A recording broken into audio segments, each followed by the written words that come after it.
Hello కానమోకు కథావచనం మోహనవచనం పరిజ్ఞాన హితబాండం నిత్య చదువరి శ్రోతలకు ఆహ్వానం నమస్కారం. చదవదగునెవరు రాసిన తదుపరి చదివిన వెంటనే మరువక పలువురికి వినిపింపబూనిన అది ఏ పరిజ్ఞాన హితబాండమౌపో మహిళ మోహనవచనమై విరాజిల్లు. పరిజ్ఞాన హితబాండం లక్ష్యం ప్రతివారీ సమాచార హక్కు. ఆస్ఫూర్తితోనే ఇప్పుడు కానమోకు కథావచనం మోహనవచనం సమకాలీన కథా సందేశం ఈ శీర్షికన శ్రీపతి లలిత విరచిత కథ చిన్న మాట ఒక చిన్న మాట అనేటువంటి ఈ కథను మన కానమోకు కథావచనం శ్రోతలకు మీ కానమోకు స్వరంలో ఇప్పుడు వినిపిస్తాను వినండి. ఇక కథలోకి ప్రవేశిద్దామా. చిన్న మాట ఒక చిన్న మాట. గుడ్ మార్నింగ్ అత్తయ్య, కొత్త కోడలు చెప్తుంటే ఆశ్చర్యంగా చూసింది సునీత. అప్పుడే లేచి స్నానం చేసి రెడీ అయ్యావా శృతి అంది విరిసిన పువ్వులాగా ఉన్న కోడలిని చూస్తూ. అత్తయ్య, నేను పిల్లల డాక్టర్ని, 8 కల్లా పేషెంట్లను చూడటం మొదలు పెట్టాలి మరి అంది శృతి. అయ్యో, నువ్వు ఇవాళే డ్యూటీలో చేరిపోతావు అనుకోలేదమ్మా. 2 దోశలు వేస్తాను, తినేసి వెళ్ళు అంది సునీత నొచ్చుకుంటూ. అత్తయ్య, మీరు టెన్షన్ పడకండి, నేను కాఫీ తాగి వెళ్తాను. వారం నుంచి పిల్లల్ని చూడలేదుగా, చూసి లంచ్కి వస్తాను. కళ్యాణ్ కూడా ఆసుపత్రికి వెళ్ళొస్తాడు నవ్వుతూ అంది శృతి. కోడలి వైపు మురిపెంగా చూసింది సునీత. తెల్లగా సన్నగా సన్నజాజి మొగ్గలా ఉంటుంది శృతి. కొత్తగా పెళ్ళయిందేమో. మెడలో మెరుస్తున్న పసుపుతాడు, మంగళసూత్రం, నల్లపూసలు, పాపిట్లో సింధూరం, అన్నిటికంటే చక్కటి నవ్వు ఆ అమ్మాయికి అలంకారం. బయటికి వెళ్తుంటే సునీత అత్తగారు కామాక్షి, ఏంటే పిల్ల, 16 రోజులు కాకుండానే వెళ్తున్నావు అంది కొత్త మనవరాలిని చూస్తూ. తప్పదు అమ్మమ్మగారు అంటూ వెళ్ళిపోయింది. లంచ్ టైంకి అందరూ కూర్చున్నారు. పేరుకి అందరూ అన్నమాటే కానీ అత్తగారికి భర్తకి వడ్డించడమే సరిపోయింది సునీతకి. సునీత, వంకాయ కూరలో ఉప్పు ఎక్కువైంది, అల్లం ఇంకొంచెం పడాలి, టమాటా పప్పులు తిరగమాత వేగలేదు అని అత్తగారు అంటుంటే, అవును, అమ్మ చెప్పింది కరెక్టు. ఎన్నేళ్ళైనా వంట రాదమ్మా, ఎంత చెప్పినా అంతే, మొద్దుమొహం అని సునీత భర్త ప్రకాష్ అందుకున్నాడు. కళ్యాణ్ వంచిన తల ఎత్తకుండా తింటున్నాడు. ఇన్ని వంకలు పెడుతూ కూడా టెన్నిస్ బాల్ అంత ముద్దలు గుటుక్కు గుటుక్కుమని కామాక్షి తింటుంటే వేళ్ళు నాక్కుంటూ తింటున్నాడు ప్రకాష్. ఆ తల్లి కొడుకులు వాళ్ళిద్దరు. అదంతా ఏమీ పట్టనట్టు, ఇంకొంచెం కూర వెయ్యవా శృతి? వెయ్యనా శృతి? నా వంటలు నీకు కొంచెం అలవాటు అవ్వాలి. మీ అమ్మ వంటలా ఉండదు అంది సునీత. అవునత్తయ్య, మా అమ్మ వంటలా లేదు. మా అమ్మకి వంట రాదు, చాలా మటుకు నాన్నే చేస్తారు నవ్వుతూ అంది. ఏమిటి, ఆడంగిలాగా మీ నాన్న చేస్తాడా వంట? మీ అమ్మ ఏం చేస్తుంది అంది కామాక్షి అన్నంతో నిండిన బొగ్గలు నొక్కుంటూ. మా అమ్మ టీచర్ కదా అమ్మమ్మగారు. స్కూల్ బస్సు 7 గంటలకు వస్తుంది. తనకి భోజనం స్కూల్లోనే. అందుకని నాకు నాన్నకి నాన్నే వంట చేసేవారు. నాకు కొంచెం వంట వచ్చనుకోండి అంది శృతి. ఆ తర్వాత శృతి గమనిస్తే సునీత చేసిన ప్రతి వంటని కామాక్షి, ప్రకాష్, ఆ తల్లి కొడుకులిద్దరూ విమర్శిస్తూనే ఉండేవారు. కాఫీలో పాలు తక్కువయ్యాయి, ఇడ్లీ గట్టిగా ఉంది, పచ్చడి మెదగలేదు, ఇలా అన్నింటికీ వంకలే. కళ్యాణ్ మాత్రం ఏమీ పట్టించుకోకుండా ఒక ఋషిలాగా ఉంటే, మొహంలో విసుగు చిరాకు లేకుండా ఎప్పుడూ నవ్వుతూ ప్రశాంతంగా ఉండేది సునీత. అత్తగారిని అలా చూస్తే చిత్రంగా ఉండేది శృతికి. శృతి కొత్త కోడలు ఆ ఇంటికి. తట్టుకోలేక ఒకసారి అత్తగారు సునీతను అడిగేసింది, మీరు చేసిన ప్రతి పనిని ఇద్దరూ తెగ విమర్శిస్తారు, మళ్ళీ ఒక్క పని కూడా చెయ్యరు, వాళ్ళ మీద మీకు కోపం రాదా అత్తయ్యా? మా అత్తగారు పాతకాలం మనిషి శృతి. కొడుకు ఎక్కడ తన చెయ్యి దాటిపోతాడోనని భయం. మా పెళ్ళైన కొత్తల్లో ఒకరోజు ఆవిడ పెళ్ళాన్ని నెత్తికెక్కించుకుంటే, దింపలేవురా, పొరపాటున ఏదైనా బావుందని వంట బాగా చేశావని పొగిడితే మర్నాటి నుంచి నీకు గడ్డి పెడుతుంది, ఏవో వంకలు పెడుతూ ఉంటే ఇంకా బాగా చేస్తుంది అని చెప్తుంటే విన్నాను. తల్లి మాట జవదాటని కొడుకు మీ మామగారు. అప్పటికి బాగుందంటే ఇంకా బాగా చేసి పెట్టాలనిపిస్తుంది, వంకలు పెడితే అది కూడా చెయ్యాలనిపించదు అని నేను చెప్పాను. వాళ్ళ పద్ధతిలో మార్పు లేదు. మొదట్లో కోపం వచ్చి ఏమీ చెయ్యాలనిపించేది కాదు. తర్వాత అసలు వాళ్ళ మెప్పు కోసం ఎందుకు చెయ్యాలి, నేను నా కొడుకు రుచిగా తినాలి, అదే వాళ్ళకి పెడతాను, మెచ్చుకోకపోయినా లెక్క చేయను అని అనుకున్నాను ఆ రోజుల్లో. మా అత్తగారు చెడ్డది కాదు, ఉన్న ఒక్క కొడుకు తన గుప్పెట్ నుంచి జారిపోతాడని భయం అంది సునీత నవ్వుతూ తన కొత్త కోడలు శృతితో. శృతికి అది నచ్చలేదు. తమ ఇంట్లో ఎవరు ఏ చిన్న పని చేసినా మెచ్చుకోవటం, ప్రోత్సహించటం అలవాటు. ఆఖరికి అది ఇంట్లో పనిచేసే అమ్మాయి అయినా సరే. తను ఒకతే కూతురు. తన తల్లి టీచరు, తండ్రి లెక్చరరు. ముగ్గురు సరదాగా ఉండేవారు. నాన్నమ్మ కూడా అమ్మనే సపోర్టు చేసేది. నా చిన్నతనంలో పొద్దున్నే స్కూల్కి వెళ్ళి ఆ పిల్లలతో వాగి వస్తుంది పాపం, వంటదేముంది ఎవరైనా చెయ్యొచ్చు అనేది నాన్నమ్మ.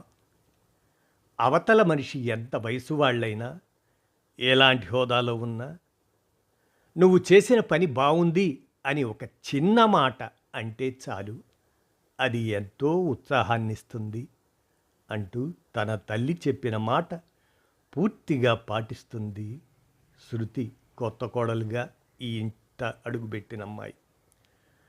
అందుకే ఆసుపత్రిలో కూడా ఆయాల దగ్గర నుంచి డాక్టర్ల దాకా శృతిని అందరూ గౌరవిస్తారు.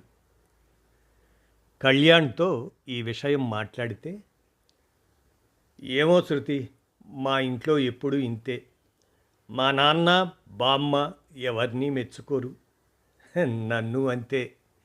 మెరిట్లో మెడిసిన్ చదివి కార్డియాలజీలో ఎంఎస్ చేస్తే ఇంకా సరిగ్గా చదవలేదని, సంపాదన సరిపోదని నొక్కులు నొక్కుతారు. పాపం అమ్మే నన్ను ముందు నుంచి ప్రోత్సహించింది అన్నాడు కళ్యాణ్. అబ్బే, ఇలా ఊరుకుంటే కాదు, చిన్న క్లాస్ తీసుకోవాలి వీళ్ళకి అంది శృతి కళ్యాణ్తో. వద్దులే శృతి, మా నాన్నమ్మ నోరు పెద్దది, మా నాన్న కూడా నిన్నేమన్నా అంటే బాగుండదు అని నసిగాడు కళ్యాణ్. అనుకోకుండా మరునాడే దానికి నాంది పడింది. సునీత ఉదయమే లేచి తలుపు తీసి పాల ప్యాకెట్లు తెస్తుండగా, అలా తీసుకొస్తుండగా కాలు జారి పడిపోయింది. అమ్మా అన్న కేకకి అప్పుడే నిద్రలేచిన శృతి పరిగెత్తుకుని వచ్చింది. కాలు మెలికి పడటంతో అక్కడ వాపు వచ్చింది. నెమ్మదిగా సునీతను పట్టుకొని ఇంట్లోకి తీసుకొని వచ్చిన శృతిని చూసి కామాక్షమ్మ, అయ్యో ఏమైందే, చూసుకొని నడవద్దు, గుడ్డిదానిలాగా కళ్ళు మూసుకొని నడిచావా, ఎక్కడి నిద్ర చాలదో నీకు అంది విసురుగా. కోడలికి దెబ్బ తగిలిందన్న బాధ లేకపోగా సునీత ఏదో కావాలని పడినట్లుగా అంటూ ఉంది కామాక్షమ్మ. ఆసుపత్రికి తీసుకెళ్దాం కళ్యాణ్, వాపు వచ్చింది, ఫ్రాక్చర్ ఏదైనా ఉండొచ్చేమో అన్న శృతి మాటలకి అవును నాకు అలానే అనిపిస్తుంది అన్నాడు కళ్యాణ్. అమ్మో, ఇప్పుడు దీనికి కాలు ఇరిగితే నా తిండి తిప్పల సంగతి ఏమిటి, అసలే షుగరు బీపీ ఉన్నాయి. ఒరేయ్ ప్రకాశం, నన్ను నీ చెల్లెలి ఇంట్లో దింపరా, దీనికి తగ్గాక వస్తాను అంటూ లోపలికి వెళ్ళి చిన్న సంచిలో 4 జతల బట్టలు పెట్టుకొచ్చింది ఆ కామాక్షమ్మ. ఆవిడ భార్యకు ఎలా ఉంది అని కూడా పట్టించుకోకుండా సరే అని తలాడించి కారు తాళాలు తెస్తున్న మామగారిని చిత్రంగా చూసింది శృతి. ఇది నాకు అలవాటే అన్నట్లు నవ్వాడు కళ్యాణ్. నాన్న, మేము వచ్చేసరికి లేట్ అవుతుంది, మీరు కూడా అత్తయ్య వాళ్ళ ఇంట్లో భోంచేసి రండి, మేము ఎక్కడో అక్కడ తినేసి వస్తాం వెళ్తూ అన్న కళ్యాణ్ మాటలకి ప్రకాష్ ఆశ్చర్యపోయాడు. నీ కోడలు మహా గడుసరిరోయ్, జాగ్రత్తగా ఉండు, లేదంటే నిన్ను నీ కొడుకుని ఉతికి దండెం మీద ఆరేస్తుంది. సందు దొరికిందని కామాక్షి కొడుక్కి నీతులు చెప్పింది. తల్లి మాటలకి గంగిరెద్దులా తలాడించాడు ఆ పుత్రరత్నం ప్రకాష్. అదృష్టవశాత్తు సునీతకి ఫ్రాక్చర్ అవ్వలేదని, బాగా బెణికిందని చిన్న బ్యాండేజ్ వేసి కనీసం 10 రోజులు కాలి మీద బరువు వేయొద్దన్నారు. ఎముకలు బాగా బలహీనంగా ఉన్నాయని, అక్కడ బలం పెడితే విరిగే అవకాశం ఉందని చెప్పారు డాక్టర్. కాల్షియం తక్కువగా ఉంది కనుక మందులతో పాటు పాలు పెరుగు బాగా తీసుకోవాలని, కాలు వాపు తగ్గాక రోజు కనీసం ఓ అరగంట వాకింగ్ చెయ్యమని సూచించారు డాక్టర్లు సునీతకి. ఇంటికి వచ్చాక సునీతని నెమ్మదిగా బెడ్రూమ్లో పడుకోబెట్టి కిచిడీ తయారు చేసింది శృతి. వేడివేడిగా పెడితే తిని, కూతురు లేని లోటు ఈరోజు తీరిపోయిందమ్మా అని సంతోషంగా అన్నది సునీత. సాయంత్రానికి వచ్చాడు ప్రకాష్. వచ్చాక కనీసం ఎలా ఉంది, ఏం చెప్పారు అని కూడా అడగలేదు. కాసేపు చూసి శృతి చెప్పింది, అత్తయ్యకి 2 వారాలు పూర్తి రెస్ట్ కావాలి, మీరు సాయం చేస్తానంటే సరే, లేదంటే మనిషిని మాట్లాడతాను అని శృతి అన్నది. తల ఊపాడు ప్రకాష్. అది దేనికో అర్థం కాలేదు. పడుకునేలోగా 2-3 సార్లు శృతి అత్తగారి దగ్గరికి వెళ్ళి వాకర్ సాయంతో బాత్రూమ్కి తీసుకెళ్ళింది. చీర మార్చి నైటీ వేసింది. అన్నింటినీ బెల్లం కొట్టిన రాయిలా చూస్తున్నాడు కానీ ఏమీ సాయం చెయ్యలేదు ప్రకాష్. మామగారు అన్నమాట ఆయన. పైగా శృతి రూములోకి వచ్చినప్పుడల్లా ముఖం చిట్లించి చూస్తున్నాడు ప్రకాష్. నేను మనిషిని మాట్లాడాను, రేపు వస్తుంది, 2 వారాల పాటు ఇక్కడే ఉంటుంది. అత్తయ్య గారు ఆ అమ్మాయి అమ్మమ్మ గారి రూములో ఉంటారు అని శృతి అంటే తల ఊపాడు మామగారు ప్రకాష్. సాయంత్రం అన్నం వండి అరటికాయ వేయించి పప్పు చేసింది శృతి. సునీతకి ముందే పెట్టి అందరికీ వడ్డించి తను కూడా తినడం మొదలుపెట్టింది. కూర ఇంకా వేగాలి, నూనె తక్కువగా వేశావు, పప్పులో ఇంగువ ఘాటు లేదు అన్నాడు అలవాటుగా మామగారు ప్రకాష్. సునీత గురించి ఏమీ అడగటం కానీ పట్టించుకోవటం కానీ చేయడం లేదని అసలే తిక్కగా ఉన్న కోడలు శృతికి ఇంకా ఒళ్ళు మండింది. కళ్యాణ్, నాకు వంట ఇలానే వచ్చు, నచ్చిన వాళ్ళు తినొచ్చు, లేని వాళ్ళు వండుకోవచ్చు, లేదా బయట తినచ్చు అంది కోపంగా. కళ్యాణి ఏమీ మాట్లాడలేదు. మామగారు ప్రకాష్కి అవమానంగా అనిపించి భోజనం వదిలేసి వెళ్ళాడు. రాత్రి వెయ్యాల్సిన మందులు వేసి ఆ రోజుకి అత్తగారి దగ్గరే పడుకుంది శృతి. శృతి వెళ్ళాక మామగారు ప్రకాష్ కొడుకుతో, మీ ఆవిడ అలా మాట్లాడితే ఉలుకు పలుకు లేకుండా చూస్తావేంటి అన్నాడు కోపంగా కొడుకుతో. అంత బాగా వంట చేసే అమ్మని వంట సరిగ్గా చేయలేదని నువ్వు తిట్టినప్పుడు ఏమన్నా అన్నానా ఇప్పుడు అనడానికి అంటూ రూములోకి వెళ్ళి తలుపు వేసుకున్నాడు కొడుకు కళ్యాణ్. షాక్ తిన్నాడు ప్రకాష్. మర్నాడు పొద్దున్నే హెల్పర్ వచ్చింది. ఆమెకి సునీతను ఎలా చూసుకోవాలో, మందులు ఎలా వెయ్యాలో అన్నీ చెప్పి తమ ఫోన్ నెంబర్లు కూడా ఇచ్చి వెళ్ళింది క్లినిక్కి శృతి. హెల్పర్ సాయంతో వంట మొత్తం పొద్దున్నే చేసేది శృతి. పొద్దుటివే రాత్రికి కూడా తినడానికి మామగారు ప్రకాష్కి కష్టంగా ఉండేది. సునీతలాగా టిఫిన్లు రకరకాలు చేసేది కాదు, ఇడ్లీ లేదా ఉప్మా అంతే. కొత్త కోడలు శృతి చేసేది. ఒకరోజు ప్రకాష్, ఈ వంటలు తినలేక చస్తన్నా అని విసుక్కున్నాడు. రేపటి నుంచి వంట మనిషిని పెట్టమని చెప్పు కళ్యాణ్. మీ నాన్నగారికి డ్యూటీ చేస్తూ నేను ఇంతకంటే చేయలేను. అయినా అత్తగారు రకరకాలుగా చేసినప్పుడు కూడా ఇలానే విసుక్కున్నారు కదా, అప్పటికి ఇప్పటికి తేడా ఏమిటో వ్యంగ్యంగా అంది శృతి. మర్నాటి నుంచి ప్రకాష్కి విసుర్లు మొదలయ్యాయి. ఏంటి కళ్యాణ్, నువ్వు కూడా మీ నాన్నలాగా ఎక్కడి వస్తువులు అక్కడే పడేస్తావు, సర్దిపెట్టు అని ఒకసారి. నేను చేసిన వంట బాగుంటే మెచ్చుకోవాలి, అప్పుడే చేయబుద్ధి అవుద్ది. మీ అమ్మగారికి ఉన్నంత ఓర్పు లేదు నాకు, వంకలు పెట్టినా పట్టించుకోకపోవడానికి అని ఒకసారి విసుర్లు వినిపిస్తున్నాయి. శృతికి వంట అలవాటు లేక, టైం లేక సాదాసీదాగా చేస్తుంది. సునీత చేతి వంట రుచే వేరు. ఆ సంగతి ఇప్పుడిప్పుడే అర్థమవుతుంది మామగారు ప్రకాష్కి.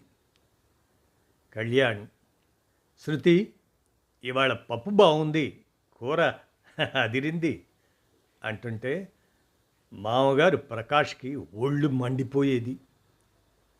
పెళ్ళైన నాటి నుంచి ఒక్కరోజు కూడా సునీతను తను మెచ్చుకోలేదు. తల్లి మాటలు విని ప్రతిదానికి తిట్టడం, వంకలు పెట్టడం. అయినా సునీత ఏ రోజు తనని విసుక్కోలేదు, కోపం తెచ్చుకోలేదు అని మామగారు ప్రకాష్కి భార్య విలువ బాగా తెలిసి వస్తుంది ఇప్పుడు. ప్రతిదానికి తాను ఆమె మీద ఎంతగా ఆధారపడ్డాడో ఇప్పుడు అర్థమైంది. సునీత చిన్నవాటికి కూడా కోడల్ని మెచ్చుకుంటూ ఆప్యాయంగా మాట్లాడుతుంటే కోడలు శృతి కూడా సునీతను ఎంతో ప్రేమగా చూసుకుంటుంది. ప్రకాష్లో నెమ్మదిగా మార్పు మొదలైంది. రోజు కాసేపు భార్య సునీత దగ్గర కూర్చొని మాట్లాడుతున్నాడు. ఏమైనా కావాలా, మందులు వేసుకున్నావా అని మామగారు అత్తగారిని అడుగుతున్నాడు. మామగారిలో ఆ చిన్న మార్పుకే అత్తగారు పొంగిపోతుంటే ఇంకా మారాలి అని ఆ పొంగు మీద నీళ్లు చల్లుతుంది కోడలు శృతి. వారం తర్వాత కామాక్షి ఫోన్ చేసింది. అరేయ్, ఇక్కడ అల్లుడు తెగ విసుక్కుంటున్నాడు. ముసలివాళ్ళు అయ్యాక తిండి తగ్గించాలి. పెట్టింది నోరు మూసుకొని తినక వంకలు పెట్టేట్లయితే మీ ఇంటికి వెళ్ళిపోండి అని అన్నాడురా. నేనిక్కడ ఉండను అన్నది కొడుకు ప్రకాష్తో కామాక్షి. అడకత్తెరలో పోక చెక్కలాగా ఇక్కడ కోడలి విసుర్లు చెప్పలేక, అటు తల్లిని తీసుకొని రాలేక నెమ్మదిగా, సునీత నీ రూమ్లో ఉంది, శృతి తన కోసం హెల్పర్ని పెట్టింది, నువ్వు వస్తే ఉండటానికి ఇబ్బంది అమ్మా అన్నాడు తల్లితో ప్రకాష్. అయ్యో, పని మనిషికి నా రూమ్ ఎలా ఇచ్చారా? నీ పెళ్ళాన్ని ఆ పని మనిషిని నీ రూమ్లో ఉండమని నువ్వే నా గదిలో ఉండొచ్చు కదా. అయినా బోలెడు డబ్బులు తగలేసి ఆ పని మనిషి ఎందుకు? నువ్వు ఎలాగూ రిటైర్ అయ్యావు, ఇంట్లోనే ఉన్నావుగా, ఆ మాత్రం సాయం చెయ్యలేవా అని తల్లి తిడుతుంటే కోపంగా ఫోన్ పెట్టేశాడు ప్రకాష్. 10 రోజుల తర్వాత సునీతకి కొద్దిగా తగ్గిందని హెల్పర్ని తీసేశారు. తనంతట తనే నెమ్మదిగా ఇంట్లో తిరుగుతుంది సునీత. కామాక్షమ్మ వెనక్కి వచ్చింది. సునీత కోసం పెట్టిన మనిషి తన రూమ్ అంతా పాడు చేసిందని ఒకటే సణుగుడు. శృతి ఆ రోజు ఇంట్లోనే ఉంది. వంట చేసి బల్ల మీద అన్నీ సర్ది అందరినీ భోజనానికి పిలిచింది. బెండకాయ కూర, ముద్దపప్పు, సాంబారు, పెరుగు, అందరికీ కంచాల్లో కూర పప్పు వేసి అన్నం వడ్డించింది శృతి. కామాక్షమ్మ కంచంలో పదార్థాలు చూస్తూనే, ఇదేమి వంటే నా తల్లి, ఈ కూరేంటి, పప్పేంటి, బెండకాయ కూరలో నూనె, ఉప్పు, కారం ఏమీ లేవు, ముద్ద కట్టుకొని సాగుతుంది, సాంబారు పలచగా ఘాటుగా లేకుండా ఉంది, నీకు వంట వచ్చని గొప్పలు చెప్పావు, ఇదేనా నీకు వంట రావడం? కనీసం 4 రోజులు మీ అత్తగారి దగ్గర నేర్చుకోవచ్చుగా అంది ఆవేశంగా కామాక్షమ్మ. ఏమీ మాట్లాడకుండా ఉండిపోయాడు ప్రకాష్. అటు తల్లిని సమర్థించలేదు, కోడలిని ఏమీ అనలేదు. మౌనంగా అన్నం కలిపి తింటుంది సునీత. అవును శృతి, ఏంటి ఈ వంట? మా అమ్మ అంత బాగా వంట చేస్తేనే మా నాన్నకి బామ్మకి నచ్చదు, ఇక నువ్వు చేసిన ఈ వంట ఎలా తింటారు? కొంచెం కోపం గొంతులోకి తెచ్చుకొని అన్నాడు కళ్యాణ్.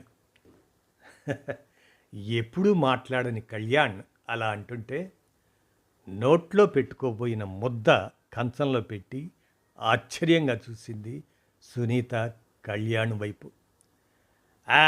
అలా అడగరా మనవడా, ఈ గడ్డి తినడం నా వల్ల కాదు అంటూ లేవబోయింది కామాక్షి.